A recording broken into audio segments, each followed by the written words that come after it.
Dy vëllezër janë përfshirë në një konflikt të dhunshëm me njëri tjetrin, teksa sherri ka degraduar deri në përdorimin e armëve të zjarrit. Ngjarja mësohet se ka ndodhur në Fier Sema, njësia administrative Gradisht, Bashkia Divjak. Burime bëjnë me dije se shtetasit Zarif dhe Shpëtim Konja, banues në këtë zonë, janë përfshirë fillimisht në një sherr fizik, ku kanë goditur njëri tjetrin me grushte. Pas sherrit me grushte, Zarif Konja ka qelluar me armë zjarri ndaj vëllait të tij, por fatmirësisht Shpëtimi nuk është prekur nga të shtënat. Pas ngjarjes, vëllai që ka qelluar me armë është larguar nga vendi i krimit në drejtim të paditur. Policia ka sekuestruar në vendin e ngjarjes një armë gjallë dhe 4 gëzhoja.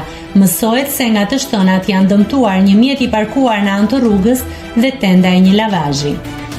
Vëllai tjetër, Shpëtim Konja, është shoqëruar nga policia për të sqaruar rrethanat e konfliktit. Nga ana tjetër mësohet se grupi hetimor po merr në pyetje persona të tjerë që kanë qenë dëshmitar të ngjarjes ose që mund të kenë dijeni. Ende nuk janë të qarta arsyet që çuan në përplasjen e dhunshme mes dy vëllezërve Konja.